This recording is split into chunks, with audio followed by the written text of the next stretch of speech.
uns anos atrás nós fazíamos só formação profissional e entendemos que deveríamos também constituir-nos como entidade empregadora para pessoas com deficiência. Criámos então estas 4 áreas, onde empregamos pessoas com deficiência, algumas em enquadramentos legais específicos de emprego protegido, empresa de inserção de jardinagem e outros mesmo em mercado normal de trabalho. Portanto, estes serviços, a lavadaria, a restauração, a jardinagem e a floricultura, criam e contribuem para a sustentabilidade da organização, mas têm uma missão social muito grande, que é de integração destes jovens no mercado de trabalho.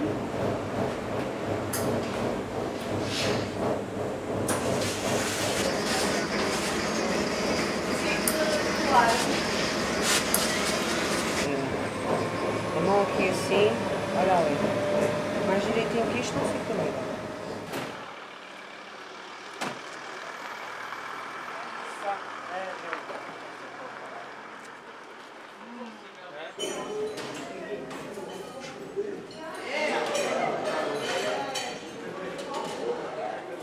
O refeitório utiliza tudo aquilo que é produzido na formação profissional para consumo do refeitório e também a seguir irá para as residências. E quando estamos a falar do refeitório, significa que as refeições que são feitas aqui depois também chegam ao cabo, chegam às residências, portanto acaba por abranger todos os jovens da instituição. Eu sou Rosa, estou nesta instituição há 31 anos, tenho 50, uma idade bonita, e esta é a minha equipa com que eu trabalho todos os dias e a qual eu tenho muito gosto de trabalhar com ela.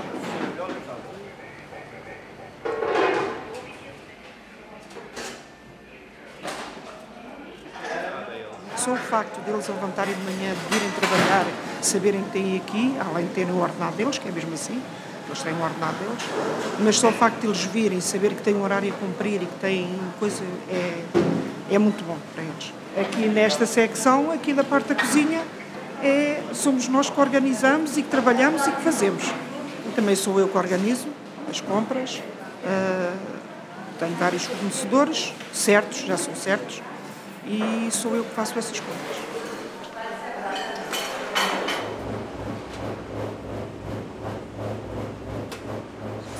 Neste preciso momento, a nossa área de lavandaria serve para o exterior e para o interno.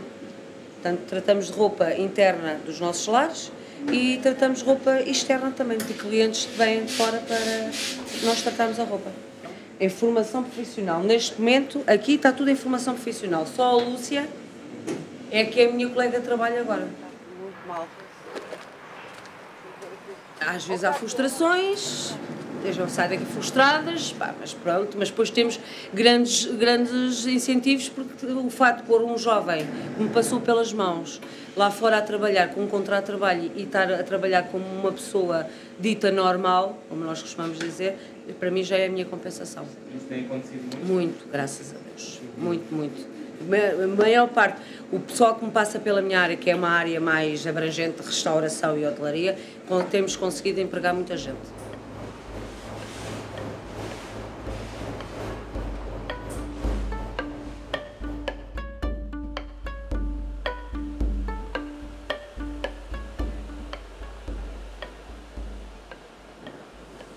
Sentimos que era necessário termos mais pessoas que pudessem ser ou não voluntárias para dar resposta àquilo que hoje já nos é solicitado, não é? No entanto, ainda é o voluntariado da parte da direção, principalmente, e outras pessoas da comunidade, quando é necessário situações pontuais, as pessoas ainda continuam a juntar-se e a ajudar-nos a desenvolver parte dos projetos. É a altura de fazermos uma ação de formação sobre culinária regional. Então vá, temos que começar. Muitas felicidades. O Filipe Delgado. A fauna, a flora, as abelhas, a qualidade do mel. esta massa humana que está aqui, estas pessoas com esta genica, estas 30 pessoas que estavam aqui todos os dias de formação, que me levaram à exaustão. E digo-vos uma coisa, para mim é um excelente sinal quando um grupo me leva à exaustão. Ele está como que a perder a umidade, para que na altura que for extraído daqui assim, tenha o mínimo de umidade. Porque ele, quanto menos umidade tiver, mais se vai conservar e que se chama, a durabilidade dele vai ser maior.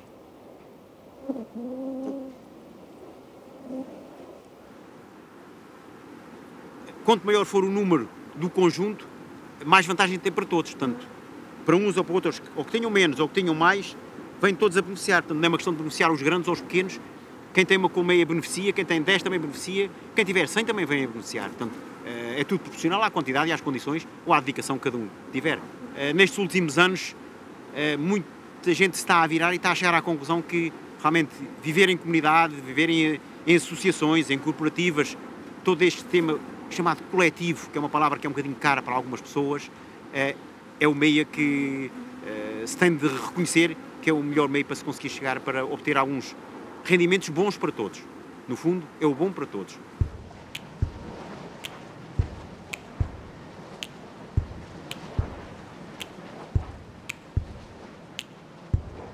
Ainda que não seja propriamente um especialista em design gráfico, vou tentar transmitir aquilo que é o nosso organograma atual da Dia Nova, sendo que, comparativamente à grande maioria das organizações, este é um organograma matricial, ou seja, não temos uma estrutura vertical, e já vou tentando demonstrar quais são os benefícios de uma estrutura organizacional de tipo matricial.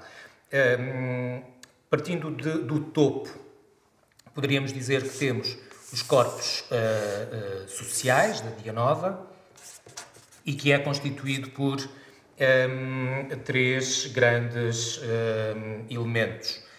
Por um lado, temos aqui o Conselho Fiscal, depois temos a Assembleia Geral e temos aquilo que será a Direção Nacional. Deste órgão, destes três grandes órgãos de cúpula, emana não só a política e a estratégia de médio e longo prazo. É este tipo de estrutura matricial que nos permite, por um lado, uma maior flexibilidade e, por outro, uma maior responsabilidade, autonomia e a própria responsabilidade pelos atos que cada um dos departamentos ou das unidades acaba por desenvolver. Estruturas mais leves, mais flexíveis, mais horizontais, em que os vários departamentos cooperem entre si e ajudem a vender entre si aquilo que a organização tem para oferecer à sociedade.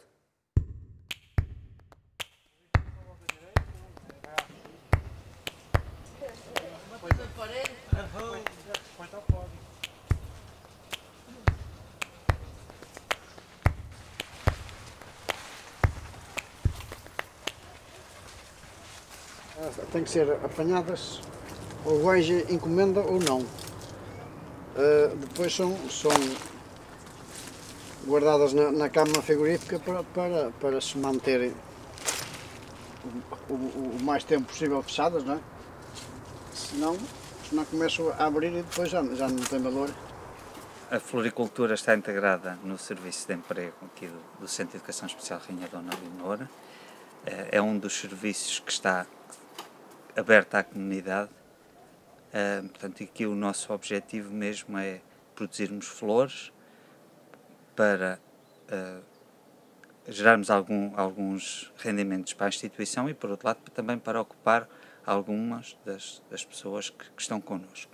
Acabamos por funcionar como uma empresa normal, portanto, concorremos no mercado com as outras empresas, concorremos em termos de preços, de qualidade. Aqui a nossa diferença realmente é o tipo de pessoas que colaboram connosco. E é apenas aí que há algum apoio em termos financeiros, estatal apoio desta nossa atividade.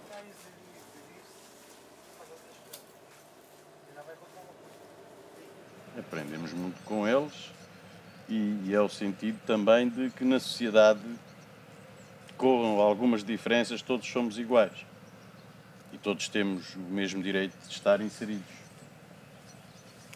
E muitos outros conseguiram ser integrados autonomamente no mercado de trabalho, em algumas firmas aqui de Caldas da Rainha.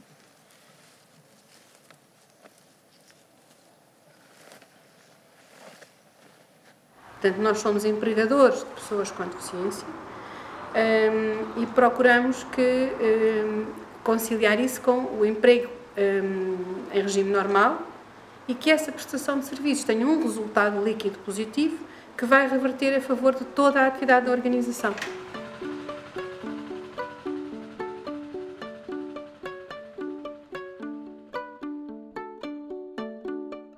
Nós nunca conseguimos atuar e desempenhar na plenitude da nossa missão social se não estiver garantida a base e o alicerce que é a solidariedade financeira da instituição.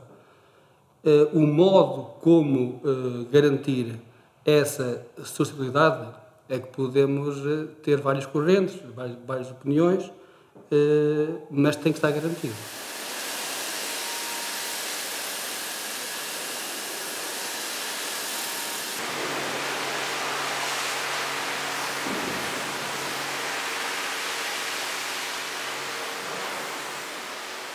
O meu tempo era difícil. No meu tempo, agora que viesse para aqui, pronto, como eu vim para aqui para a casa, mas também a casa também tinha grandes dificuldades, não é? Porque a casa sobrevivia do que estava às oficinas, do que estava à tipografia. Havia aquele dinheiro, na altura, acho que com a Segurança Social não dava meios de tanto de dinheiro e sobrevivíamos com isso. Portanto, cheguei a passar fome. No primeiro dia que eu entrei para aqui não consegui esquecer, porque eu quando entrei para aqui no primeiro dia eu vinha com a roupa do meu pai e ele não tinha roupa para me vestir e eu vinha com a roupa do meu pai, então vinha com as botas grandes, com as calças grandes, com o casaco branco, portanto era a roupa que eu trazia no corpo. Quando eu cheguei cá na altura o diretor era o Sr. Padre Lima, portanto era o diretor da casa e pronto, chamou, logo nesse dia eles deram botas novas, deram calças, deram camisolas, portanto eu tomei banho em água quente. Logo isso afetou muito logo aqui tanto na casa, quando saí de casa do meu pai, portanto saí, que vim para aqui para uma casa, portanto onde eu me senti bem logo no primeiro dia.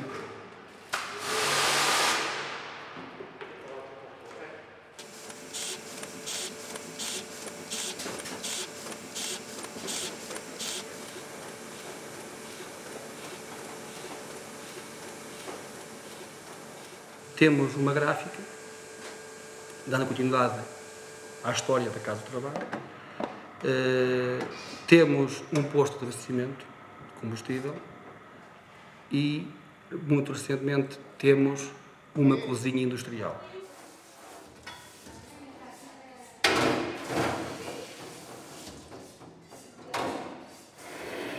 Então, que horas é que estão mais ocupados aqui? O meio-dia? É das 10 às 11. Que é quando se trata a comida que é para mandar para as escolas. Uma vez perguntaram-me se achava que as instituições deste tipo se deviam ter uma gestão empresarial. Não. Deviam ser caminhar para empresas. Não. Temos de ter a sensibilidade para a despesa. Ou seja, é trazer conhecimento de uma gestão empresarial. Agora, daí a tornar estas instituições em empresas sociais, não, discordo totalmente, nem de perto nem de longe. Quando me perguntam se a Casa do Trabalho tem resultados operativos financeiros, se tem lucro, dinheiro, lucro financeiro, se tem, eu digo que tem e felizmente tem, porque esse lucro financeiro não há que ter medo, é um lucro financeiro que é investido na parte social, ou seja, é no fim do percurso do dinheiro, é um lucro social.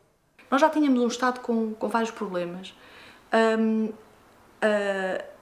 e já estávamos há muito tempo a precisar que as lógicas não lucrativas de maior participação nas decisões, de envolvimento dos cidadãos nas decisões, de maior espessura da democracia e da aproximação local também, que muitas vezes o terceiro setor tinha, já estávamos a precisar que há muito tempo estas lógicas influenciassem o Estado. Como já estávamos há muito tempo a precisar também que a economia social, o terceiro setor, percebesse que com um mercado como o que existe em Portugal é muito complicado em determinadas áreas sobreviver sem alguma ligação com o Estado.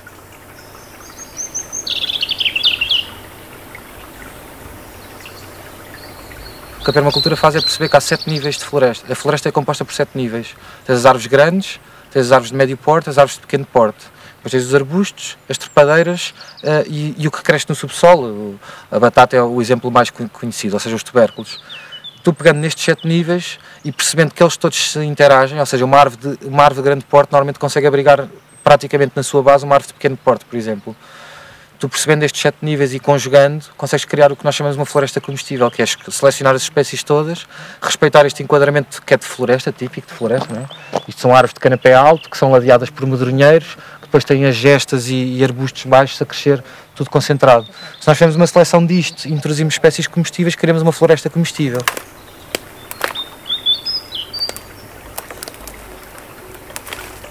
A permacultura tem um princípio muito simples que, se for seguido, muda o mundo. É as pessoas, o planeta e os recursos.